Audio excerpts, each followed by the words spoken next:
Hello, good morning, good afternoon, good evening. इस lecture में हम लोग डिस्कस करेंगे कि यूनिट थर्ड जो है क्वांटम मैकेनिक्स है और इसमें क्लासिकल मैकेनिक्स भी थोड़ा सा डिस्कस करना है और उसमें उसके बाद से फिर क्वांटम मैकेनिक्स भी डिस्कस करना है। तो क्वांटम जो क्लासिकल मैकेनिक्स है, क्लासिकल मैकेनिक्स को चेंज किया प्लैंक ने 1900 में। उसके पहले की जो थ्योरी थी, उसके पहले विंग्स लॉ था, रेले जीन्स लॉ था, फिर आपका ब्लैक बॉडी रेडिएशन स्पेक्ट्रम था, ठीक है ना। तो ये सब जो लॉ हैं वो बेसिक जो कॉन्सेप्ट था रेडिएशन का, वो रेडिएशन का कॉन्सेप्ट को क्लियर करने के लिए ये सब लॉ वन बाय वन करके आया। किरचॉफ्स लॉ आया, विंग्स लॉ आया, स्टीफेंस लॉ आया, फिर रेले जीन्स लॉ आया। तो ये रेले जीन्स लॉ को फिर मॉडिफाई किया प्लैंक ने, और प्लैंक ने पूरे रेडिएशन को, पूरा रेडिएशन जो स्पेक्ट्रम है उसका स्पेक्ट्रम को डिज़ाइन किया। उसके बाद से क्वांटम मैकेनिक्स का जन्म हुआ। तो बर्थ ऑफ क्वांटम मैकेनिक्स जो है 1900 में हुआ, ठीक है। तो इसमें हम लोग डिस्कस करेंगे ब्लैक बॉडी रेडिएशन स्पेक्ट्रम। तो ब्लैक बॉडी रेडिएशन जो स्पेक्ट्रम है, लूमर और उसके को वर्कर्स जो साइंटिस्ट थे उन्होंने शुरुआत किया कि एक्चुअली ब्लैक जो रेडिएशन है उसका स्पेक्ट्रम क्या होगा। स्पेक्ट्रम मीन्स होता है वेवलेंथ का क्रम, यानी वेवलेंथ के क्रम को अरेंज किया जाए। कोई रेडिएशन है, उस रेडिएशन में सारे वेवलेंथ होंगे, उस रेडिएशन के वेवलेंथ में जो वेवलेंथ हैं उसको क्रम से सजाया जाए, यानी उसके एसेंडिंग आर्डर में या डिसेंडिंग आर्डर में उसके वेवलेंथ को सजाया जाए। तो जो ये जो क्रम बनता है इसको हम लोग कहते हैं स्पेक्ट्रम। तो ये एनर्जी का क्रम भी हो सकता है, या वेवलेंथ का भी क्रम हो सकता है, या फ्रीक्वेंसी का भी ये अरेंज करने का एक तरीका हो सकता है। तो जो अरेंज करने का जो तरीका है उसको स्पेक्ट्रम कहते हैं। और रेडिएशन मीन्स एनर्जी है, एनर्जी का ही कह सकते हैं, एनर्जी है। और ब्लैक बॉडी मीन्स होता है वह बॉडी जो एनर्जी को पूरी तरह से सारे वेवलेंथ को एब्जॉर्ब कर ले और समय पर क्या हो जाए, एनर्जी को फिर क्या करे, यदि उसको छोड़ दिया जाए तो एनर्जी को क्या करे, इमिट कर दे। तो इस तरह के मटेरियल को हम लोग ब्लैक बॉडी कहते हैं। तो ब्लैक बॉडी इसलिए इसका नाम रखा गया क्योंकि शुरुआत इसकी की गई थी लैंप ब्लैक से। तो लैंप ब्लैक जो है वो क्या है, लैंप ब्लैक जो आप काजल जो इसको कहते हैं, तो काजल जो है क्या है, वो ब्लैक बॉडी उसको कहेंगे। उसकी प्रॉपर्टी ये है, उसको हीट करेंगे तो वो सारे एनर्जी को एब्जॉर्ब कर लेगा, और छोड़ दें तो वो एनर्जी को क्या करेगा, धीरे धीरे क्या करेगा, रेडिएट कर देगा।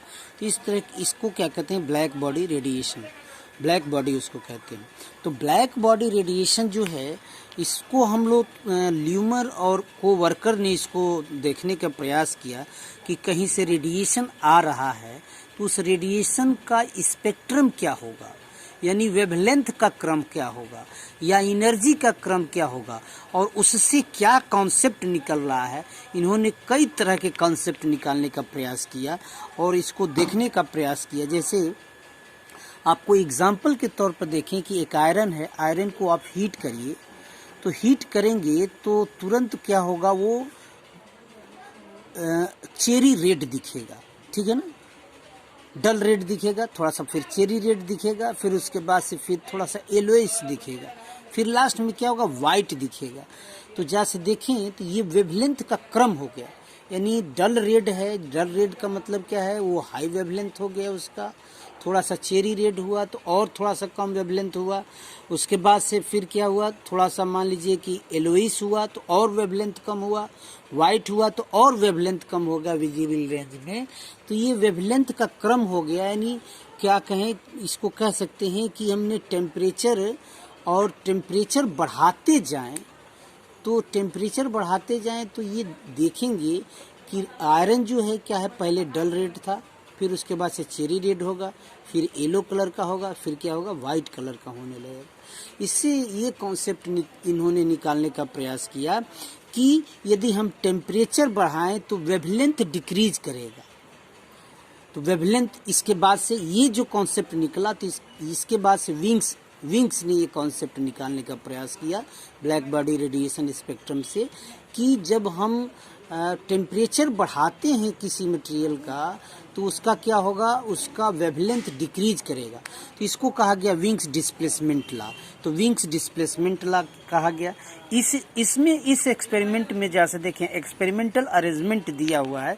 एक्सपेरिमेंटल अरेंजमेंट में देखें ये क्या है, ये इलेक्ट्रिकल हीटिंग चैम्बर है। ये जो है इलेक्ट्रिकली हीटिंग चैम्बर है, किसी मटेरियल को हीट किया गया तो यहाँ से रेडिएशन निकलेगा। ठीक है, अब मान लीजिए रेडिएशन निकल रहा है तो यहाँ एक हम परफेक्टली मिरर लगा दें तो मिरर पर आके टकराएगा। टकराने के बाद यदि देखें एक और मिरर यहाँ लगा दें तो इसको एक दो मिरर लगा के फिर इसको कॉनकेव मिरर है, इस कॉनकेव मिरर है। कॉनकेव मिरर में देखें ये इसकी प्रॉपर्टी है कि ये रेज आ रही है तो उसको क्या करेगा, पैरेलल कर देगा। तो पैरेलल कर दिया। अब क्या करें, इसको प्रिज्म से पास कराया जाए। तो प्रिज्म की प्रॉपर्टी ये है कि ये जो रेडिएशन आता है उसके रेडिएशन को 7 कलर में क्या करता है, डिवाइड कर देता है। तो 7 कलर में डिवाइड कर देगा। अब 7 कलर में डिवाइड कर देगा, फिर यहाँ एक और मान लीजिए ये A है, ये B है और C है और ये D है। एक और हम मान लीजिए कि इसमें हम मिरर लगा दें तो इस मिरर से क्या करें, हम इसको रिफ्लेक्ट करा के और यहाँ एक गैल्वानोमीटर लगा देते हैं। ठीक है ना, यहाँ टेम्परेचर थर्मामीटर है, थर्मामीटर से ये टेम्परेचर इसका नाप रहा है, यहाँ से रेडिएशन आ रहा है, इसका टेम्परेचर नाप रहा है।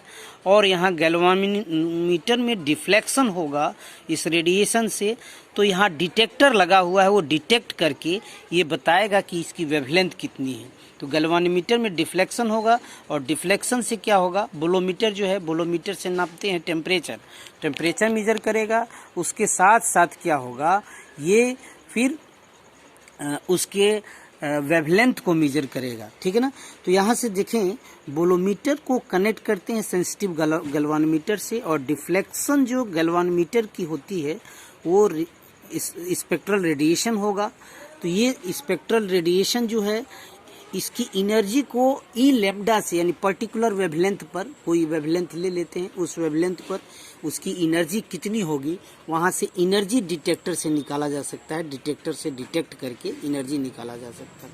तो एक पर्टिकुलर वेवलेंथ के इंटरवल पे देखा जाए, लैम्डा और लैम्डा प्लस डी लैम्डा के इंटरवल में देखा जाए, तो हम इस एनर्जी को, एनर्जी डेंसिटी यानी एनर्जी पर यूनिट एरिया पर सेकेंड जो है, हम निकाल सकते हैं उस मटेरियल से कितना आ रहा है, ये हम लोग निकाल सकते हैं। तो ये जो है ई लैम्डा डी लैम्डा से डिनोट किया जाएगा। तो ये नोटेशन जो है ई लैम्डा डी लैम्डा जो क्या है, energy radiated by the black body पर यूनिट एरिया पर सेकेंड है, या एनर्जी डेंसिटी इसको कहते हैं। ठीक है ना।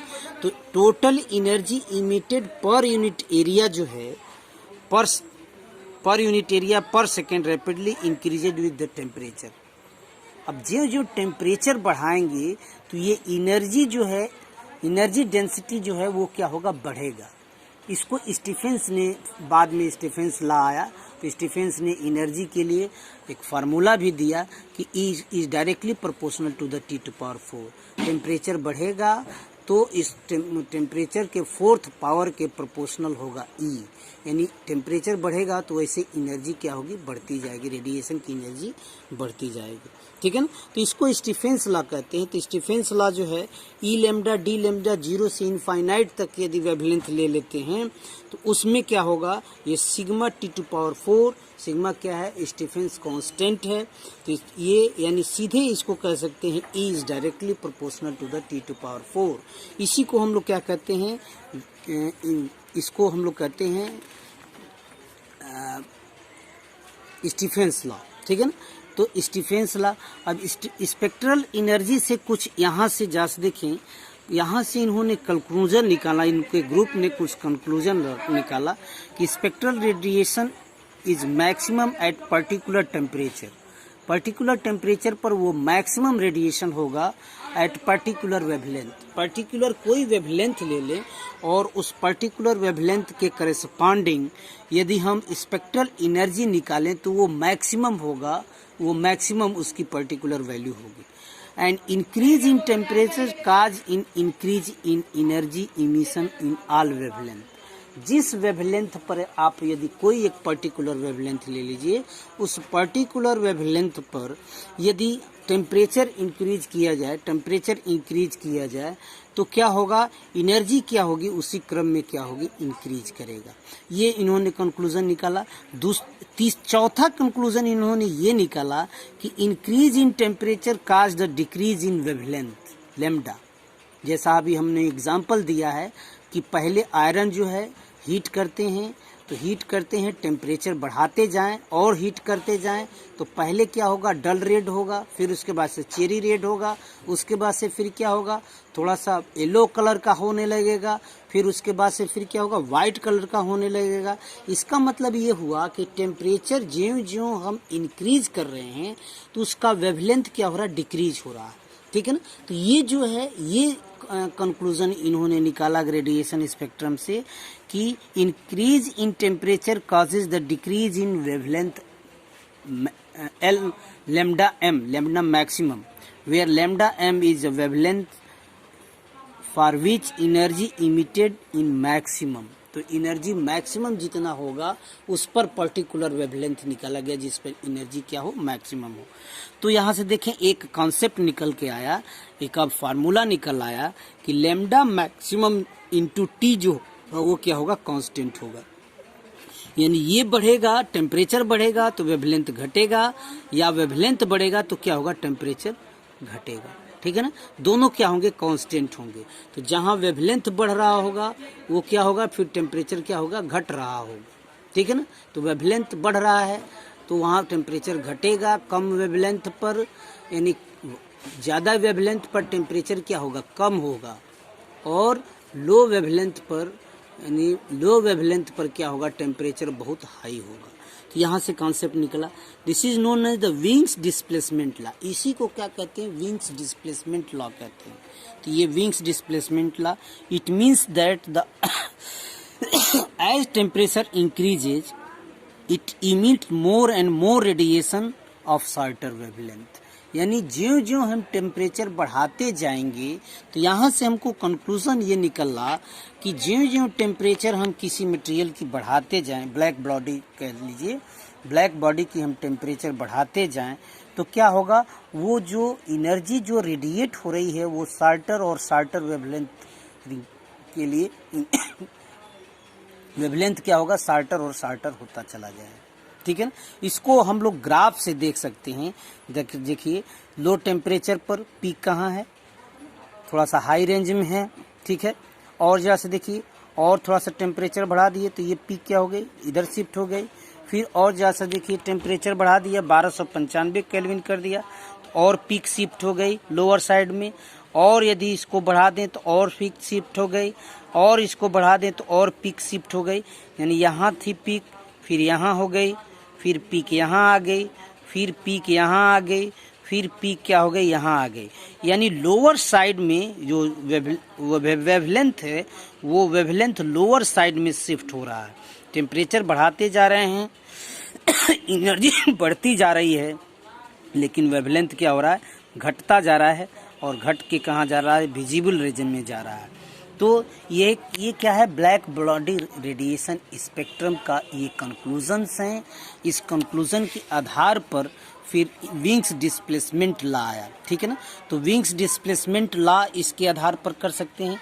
एक बार इसको थोड़ा सा और देखें कि ब्लैक बॉडी रेडिएशन स्पेक्ट्रम है क्या, कि कहीं ब्लैक बॉडी को हीट किया जाए, उससे जो एनर्जी रेडिएट हो रही है, वो एनर्जी जो रेडिएट हो रही है वो क्या होगी, उसका हम लोग एनर्जी और वेवलेंथ या टेम्परेचर उसका नाप सकें, और इसका जो क्रम यदि लगा सकें तो that is the black body radiation spectrum होगा।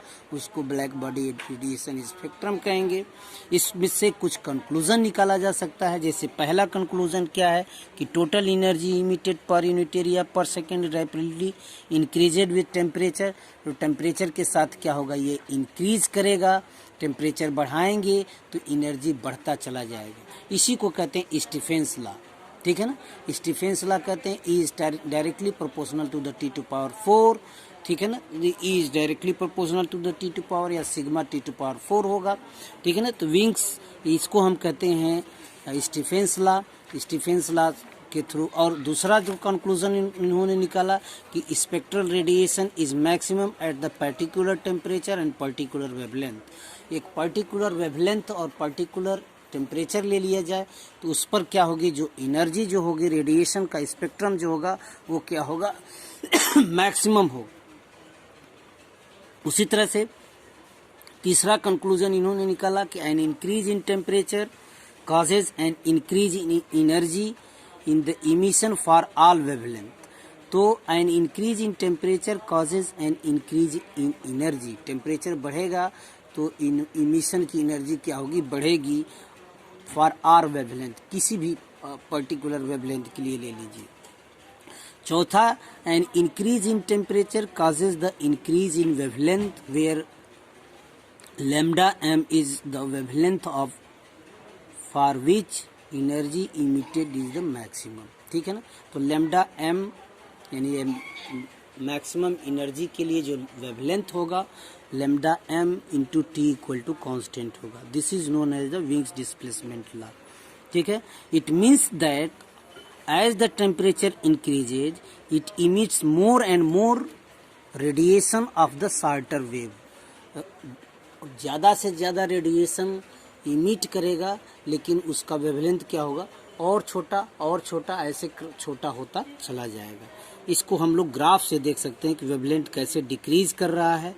टेम्परेचर बढ़ाते जा रहे हैं, यहाँ टेम्परेचर बढ़ाए, फिर टेम्परेचर बढ़ाए, फिर टेम्परेचर बढ़ाए, फिर टेम्परेचर बढ़ाए, टेम्परेचर बढ़ाते गए और वेवलेंथ क्या होगा, लोअर साइड में शिफ्टेड हो गया, यानी मैक्सिमम जो एनर्जी है वो क्या है, लोअर साइड में शिफ्ट करती चली जा रही है। तो इसको हम कहते हैं विंग्स डिस्प्लेसमेंट लॉ। ये डिस्प्लेस्ड हो रहा है, लोअर साइड में वेवलेंथ डिस्प्लेस हो रही है, इसलिए इसको विंग्स डिस्प्लेसमेंट लॉ कहते हैं, ठीक है। तो यहाँ से ये शुरू होगा, ये चैप्टर जो होगा यहीं से शुरू होना है। Black body radiation spectrum quantum mechanics में ये तो पढ़ना ही है। प्लैंक रेडिएशन फार्मूला पढ़ना है, उसके बाद से फिर श्रोडिंगर वेव इक्वेशन पढ़ना है। वेव इक्वेशन कैसे मैथमेटिकली हम उसको वेव को मैथमेटिकली कैसे रिप्रेजेंट कर सकते हैं, उसका फंक्शन क्या हो सकता है, उसकी एनर्जी वैल्यू क्या हो सकती है, वो एनर्जी वैल्यू को क्या कहते हैं, आइगन वैल्यू कहते हैं, कैसे निकाला जा सकता है, इलेक्ट्रॉन की फाइंडिंग कैसे हो सकती है, कोई पार्टिकल है उसकी फाइंडिंग क्या हो सकती है, इतना इस चैप्टर में डिस्कस करना। ये चैप्टर थोड़ा सा छोटा है यूनिट 2 से थोड़ा सा छोटा है, ठीक है ना। जितना हम लोग को डिस्कस करना है इस चैप्टर में तो 1 बाय 1 करके करेंगे। अभी जो है ब्लैक बॉडी रेडिएशन स्पेक्ट्रम को किया गया है। ब्लैक बॉडी रेडिएशन स्पेक्ट्रम को समझने का प्रयास करिए, इसको समझेंगे, यहाँ से डिफरेंट कंक्लूजन्स निकलेंगे। ये क्या है, ये क्लासिकल मैकेनिक्स है। क्लासिकल मैकेनिक्स में जो है यही जो बेस है वो क्वांटम मैकेनिक्स का बेस होगा। प्लैंक ने इसके पहले रेडिएशन को ये कई कॉन्सेप्ट दिया गया कि ये जो रेडिएशन है वो पार्टिकल है, वेव है, नहीं ये कण है। कणाद ने कहा कि कण है, फिर बाद में कहा गया कि नहीं ये पार्टिकल है, फिर किसी ने कहा कि ये वेव है। दोनों फिर डी ब्रॉगली आए, डी ब्रॉगली ने कहा कि ना दोनों इनमें दोनों बिहेवियर है मैटर वेव में दोनों बिहेवियर है कि पार्टिकल बिहेवियर भी है और क्या है इसमें वेव बिहेवियर भी है। फिर इसको प्लैंक ने इसको काटने का प्रयास किया कि नहीं रेडिएशन जो आ रहा है वो बंडल ऑफ एनर्जी है, पैकेट्स ऑफ एनर्जी है। ये packets of energy he quanta कहलाता है, इसकी एनर्जी h न्यू होती है, ठीक है ना। तो ये सब कॉन्सेप्ट जो है 19वीं सदी में आया, लेकिन उसके पहले की जो बेसिक कॉन्सेप्ट है उस बेसिक कॉन्सेप्ट को समझने का प्रयास किया जाएगा। रेले जीन्स लॉ है, विंग्स लॉ है, स्टीफेंस लॉ है। फिर उसके बाद से ये सब कॉन्सेप्ट क्लियर करने के बाद फिर आगे प्लैंक्स रेडिएशन यानी क्वांटम मैकेनिक्स आएगा। फिर क्वांटम मैकेनिक्स में फाइंडिंग ऑफ इलेक्ट्रॉन्स, पार्टिकल की एनर्जी, मोमेंटम, कैसे इसको निकाला जा सकता है, आइगन वैल्यू, आइगन फंक्शन, ये सब कैसे निकाला जाएगा, ये सब निकाला जाएगा, ठीक है ना। तो नेक्स्ट लेक्चर में हम लोग इसको डिस्कस करेंगे। Stephen's law, wings displacement law, ये सब हम लोग डिस्कस करेंगे, ठीक है। Thank you.